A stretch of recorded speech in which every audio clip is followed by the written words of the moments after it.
எல்லாமே டைட் வைக்கும்போது பார்த்தீங்கன்னா ஃபுல் டைட் வைக்கக்கூடாது, எல்லாமே கொஞ்சம் லூஸாக தான் இருக்கணும். அப்புறம் லாஸ்ட் எல்லாமே வந்து பர்ஃபெக்டாக ஃபிட்டிங் பண்ணதுக்கு அப்புறம் தான் வந்து ஃபுல் டைட் வைக்கணுங்க. ஆயில் சீல் நீங்களே ஃபிட் பண்ணிக்கலாம். எந்த ஒரு மெக்கானிக்கல், அதாவது நமக்கு மெக்கானிக்கல் தேவையில்லை அப்படின்னு இல்லை, நமக்கு அர்ஜென்ட்டுக்கு இப்போ வந்து மெக்கானிக்கல் கிடைக்கலன்னு வச்சுக்கோங்க, ரொம்ப டிமாண்டாக இருக்காங்க, இப்போ வந்து வர முடியாது அப்படின்னா. ஹாய் ஃப்ரெண்ட்ஸ், எல்லாருக்கும் வணக்கம். நான் சுரேஷ்குமார். இன்றைக்கி நம்ம வந்து வீடியோவில் ஒரு ஹைட்ராலிக் மிஷினுடைய ஆயில் சீல் மாற்ற போகிறோம். ஹைட்ராலிக் மிஷின் அப்படின்னா இந்த ஹாலோ பிரிக்ஸ் எல்லாம் அடிக்கிற பாருங்கள், சாலிட் பிரிக்ஸு ஹாலோ பிரிக்ஸ் எல்லாம் அடிக்கிற மிஷினுடைய சிலிண்டர் கிட்டில் வர்ற ஆயில் சீல் தான் மாற்ற போகிறோம். வாங்க நம்ம வீடியோக்குள்ளே போகலாம். இந்த ஹைட்ராலிக் மிஷினுடைய ஆயில் சீல் தான் இப்போ வந்து மாற்ற போகிறோம். இதுக்கு வந்து ஆயில் சீல் அப்படின்னா சிலிண்டர் கிட் அப்படின்னு சொல்லுவாங்க. சிலிண்டர் கிட்டு பார்த்தீங்கன்னா 2 எண்ணம் இருக்குது. இதுதான் வந்து சிலிண்டர் கிட்டு. இதுக்குள்ளே தான் வந்து ஆயில் சீல் இருக்குங்க. உங்களுக்கு பார்த்தீங்கன்னா தெரியும், உள்ளே வந்து ஒரு ப்ளூ கலரில் தெரியுது பாருங்கள். இது நான் இப்போ வெளியே எடுத்து காமிக்கிறேன். இதில் ஏற்கனவே நான் உள்ளே போட்டுட்டேன். ஒரு சிலிண்டர் கிட்டில் வந்து 3 ஆயில் சீல் போட்டிருக்கு. அதே மாதிரி இந்த சிலிண்டர் கிட் வந்து இது வந்து பெரிய டை, கீழ் டையோடது. இதுலேயுமே 3 ஆயில் சீல் போட்டிருக்கேன். இதில் வந்து சீல் போட்டிருக்கு.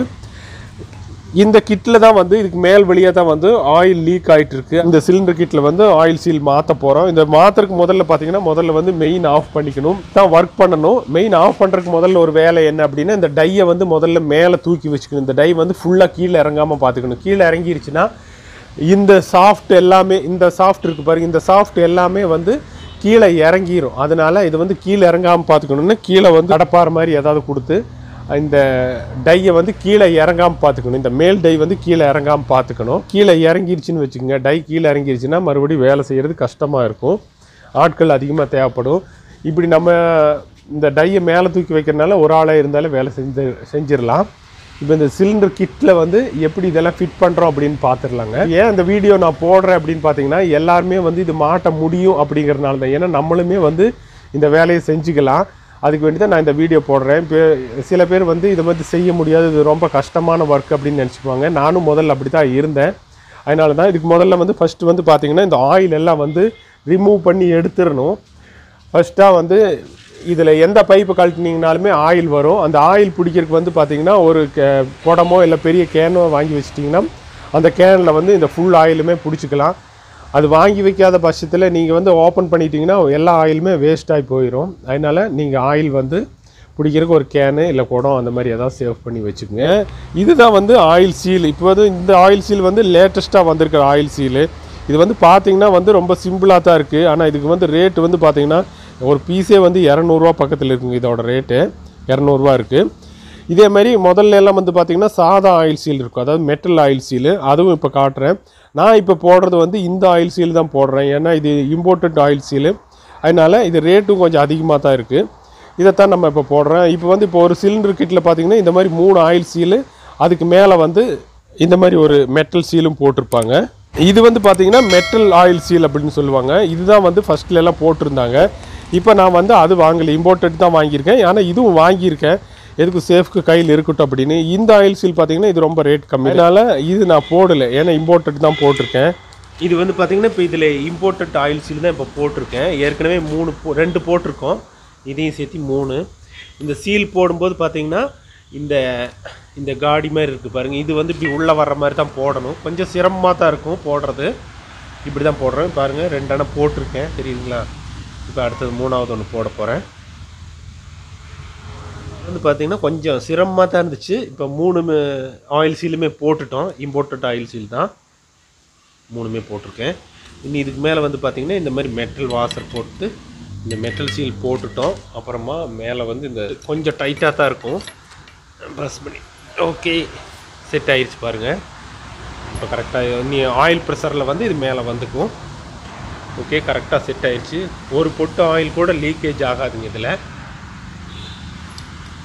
நல்லா சூப்பராக போட்டேன். இது தான் இந்த டாப் போட போகிறோம். டாப் போட்டு ஃபுல்லாக டைட் பண்ணிடுவோம்.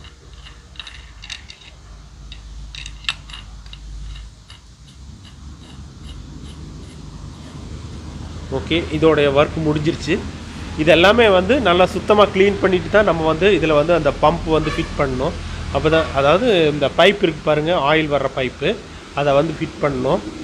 இது வந்து பார்த்திங்கன்னா இந்த கீழ் டையோட சிலிண்டர் கிட்டு. இது வந்து கொஞ்சம் பெருசாக இருக்கும்.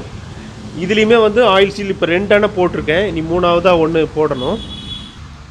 இப்போ இதுதான் இப்போ நம்ம வந்து போடுற ஆயில் சீலு. போடும்போது பார்த்தீங்கன்னா கொஞ்சம் சிரமமாக தான் இருக்கும் போடுறது, கொஞ்சம் கஷ்டப்பட்டு தான் போட வேண்டியது இருக்கும். இப்போ இந்த பெருசுலேயுமே வந்து நம்ம ஃபிட் பண்ணிட்டோம். இது பாருங்கள் கரெக்டாக ஃபிட் ஆயிடுச்சு. இது வந்து பார்த்தீங்கன்னா ஓல்டு டைப் ஆயில் சீலு, இதெல்லாம் மெட்டல் சீல் அப்படின்னு சொல்லுவாங்க. இந்த ஆயில் சீல் போடும்போது பார்த்தீங்கன்னா ரொம்ப கஷ்டமாகவும் இருக்குது, போடுறதுக்கே ரொம்ப சிரமமாக தான் இருக்கும். ஏன்னா இது வந்து ஃப்ளெக்சிபிளே இருக்காது, ரொம்ப கஷ்டமாக இருக்கும். அது இல்லாமல் இது கொஞ்ச நாள் ஆச்சுன்னா வந்து இது வந்து பார்த்திங்கன்னா இப்படி ஒரு மெல்ட் ஆன மாதிரி ஆயிரும் இந்த ஆயிலே இருந்துருந்து. ஆனால் நம்ம இப்போ போட்டிருக்கிறது அந்த மாதிரி ஆகாதுங்க, நல்லாயிருக்கும். இப்போ வந்து பார்த்திங்கன்னா இந்த சிலிண்டர் கிட் போட்டுட்டோமுங்க. இது வந்து பெரிய சிலிண்டர் கிட்டு, இது சின்ன சிலிண்டர் கிட்டு. ஆயில் சீல் மாற்றியாச்சு, இதை ஃபிட் பண்ணிட்டோம். எல்லாமே டைட் வைக்கும்போது பார்த்தீங்கன்னா ஃபுல் டைட் வைக்கக்கூடாது, எல்லாமே கொஞ்சம் லூஸாக தான் இருக்கணும். அப்புறம் லாஸ்ட் எல்லாமே வந்து பர்ஃபெக்டாக ஃபிட்டிங் பண்ணதுக்கப்புறம் தான் வந்து ஃபுல் டைட் வைக்கணுங்க. நம்ம இந்த சிலிண்டர் கிட் வந்து ஃபிட் பண்ணிட்டோமுங்க. சிலிண்டர் கிட் ஃபிட் பண்ணியாச்சு. இதுக்கு மேலே வந்து போல்ட் போட்டோம். அதாவது இந்த சாஃப்ட் ரெண்டான இருக்குது பாருங்கள், இந்த பெருசு, இந்த கீழ் டையோ இந்த மேல் டையோட சாஃப்ட்டில் வந்து போல்ட் போட்டாச்சு. சிலிண்டர் கிட் ஃபிட் பண்ணிட்டோம். அதே மாதிரி இந்த கீழ் டையோட சாஃப்ட்டுமே மாட்டிட்டோம், இதுவும் பார்த்திங்கன்னா மாட்டிட்டோம். இனி வந்து நம்ம இந்த வந்து கீழே வந்து பைப்பு போடணும். அதாவது இந்த இதில் வந்து இந்த பைப்பு ஃபிட் பண்ணணும். ஃபிட் பண்ணும்போது பார்த்திங்கன்னா இந்த த்ரெட்டிலெலாம் இருக்குது பாருங்கள், த்ரெட்டில் வந்து லீக் வர்றதுக்கு சான்ஸ் இருக்குது. பார்த்திங்கன்னா இப்போ டஃப்லான் டேப்பு சுற்றிட்டுருக்கேன். இது மாதிரி டேப் ஒரு 3-4 சுற்று போட்டு அதுக்கப்புறமா நம்ம போல்ட் போட்டோம்னா போல்ட் வழியாக வந்து லீக்கேஜ் வராதுங்க. டஃப்லான் டேப் போட்டு எல்லாமே ஃபிட் பண்ணியாச்சு, எல்லா ஃபிட்டிங் கரெக்டு. நீ ஆயில் ஊற்றி ஒர்க் பண்ணி பார்த்தா தெரிஞ்சிடும் எப்படி ஒர்க் ஆகுது அப்படின்னு. லீக் ஆகாது, கன்ஃபார்ம் ஒரு 100% லீக் ஆகாது அப்படின்னு நினைக்கிறேன். ஏன்னா அந்தளவுக்கு நம்ம ஹெவியாக போட்டிருக்கோம் ஆயில் சீலெல்லாம். இந்த ஆயில் சீல் ஃபிட் பண்ணதுக்கப்புறமா இதில் வந்து நம்ம இந்த ராட் இருக்குது பாருங்கள், இந்த ராடில் வந்து கை வச்சா ஒரு பொட்டு கூட ஆயில் ஆயிடக்கூடாது. இதில் வந்து பாருங்கள் ஒரு பொட்டு கூட ஆயிலே இருக்காது, அப்படியே ஃப்ரெஷ்ஷாக இருக்குது, நம்ம கையில் எதுவுமே ஆகாது. ஆயில் சீல் வந்து அந்த அளவுக்கு நம்ம ஹெவியாக போட்டிருக்கணும், அதாவது லீக்கேஜே ஒரு துளி கூட வரக்கூடாது. அந்த மாதிரி தான் நம்ம இந்த ஆயில் சீல் போட்டிருக்கோம். பாருங்கள் என் கையில் ஒரு பொட்டு கூட ஆயிலே ஆயிருக்காது, பார்த்தீங்கன்னா தெரியும். இப்போ பாருங்கள் ஆயிலே இருக்காது. நான் வீடியோவோட ஃபர்ஸ்ட்லேயே நான் சொல்லியிருப்பேன், இது வந்து பார்த்தீங்கன்னா இம்போர்ட்டட் ஆயில் சீல் அப்படின்னு. அதனால வந்து ஒரு துளி கூட வந்து இதில் ஆயிலே லீக்கு தெரியல. பார்த்தீங்கன்னா அவ்வளவுமே வந்து ஃப்ரெஷ்ஷாக இருக்குது, சூப்பராக ஒர்க் ஆகுது. நல்லா வந்து அந்த ஃப்ரீனஸுமே கரெக்டாக இருக்குது. ரப்பர் ஆயில் சீல் அப்படின்னாலுமே ஃப்ரீனஸ்ஸு நல்லா கரெக்டாக இருக்குது, நல்லா ஃப்ரீயாக போயிட்டு வந்துட்டுருக்கு. இருங்க இப்போ உங்களுக்கு அதை கூட காட்டிடுறேன். நான் இப்போ வந்து ஆன் பண்ணி காட்டுறேன் பாருங்கள், இது வந்து எந்த அளவுக்கு ஃப்ரீயாக போயிட்டு வருது அப்படின்னு. இப்போ நம்ம வந்து பம்ப் ஆன் பண்ணிட்டோம். பம்ப் மட்டும் ஆன் பண்ணிவிட்டு நான் இந்த லிவர் ஒர்க் பண்ணி காமிக்கிறேன். இதை பாருங்கள், இதை பாருங்கள், பாருங்கள் எவ்வளோ ஃப்ரீயாக போயிட்டு வருது. இதுதான் மேல் டை.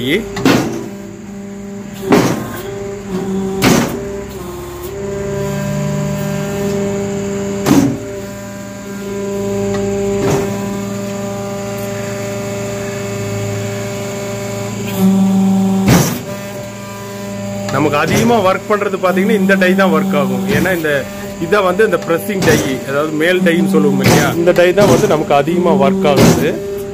அதனால அதிகமாக ஆயில் சீலும் வந்து இதில் தான் வந்து போகிறக்கு வாய்ப்புகள் ஜாஸ்தியாக இருக்கும்.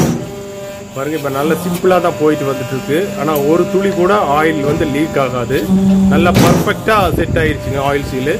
ஆனால் இதில் வந்து 3 சீல் போட்டிருக்கோம். சாதாரண வந்து பார்த்தீங்கன்னா இப்போ ஓல்டு டைப்லலாம் பார்த்தீங்கன்னா இப்போ வந்து 2 சீல் தான் இருக்கும். இப்போ சில கம்பெனிஸ் ஓல்டு டைப் அப்படின்னு இல்லை, சில கம்பெனிஸ் பார்த்தீங்கன்னா 3 சீல் 4 சீல் போட்டிருப்பாங்க. இப்போ நம்ம இந்த மிஷினில் வந்து 3 சீல் இருக்குது. 10 லிட்டரு ஃபில் பண்ணியிருக்கேன். உங்களுக்கு பார்த்தாலே தெரியும், மேலே எல்லாம் இருக்கும் ஆயில் பாருங்கள், தெரியுதா? இந்த பம்ப் டியூப் வந்து ஃபிட் பண்ணும்போது நீங்கள் இதில் வந்து டஃப்லான் டேப் அடிச்சிட்டிங்கன்னா ரொம்ப நல்லாயிருக்கும். ஏன்னா டஃப்லான் டேப் அடிக்கிறதுனால லீக்கே வராது. ஒரு 3-4 சுற்று போட்டிங்கன்னா சுத்தமாக லீக்கே வராது. இப்போ நம்ம மிஷின் வந்து பர்ஃபெக்டாக வேலை செய்யுதுங்க.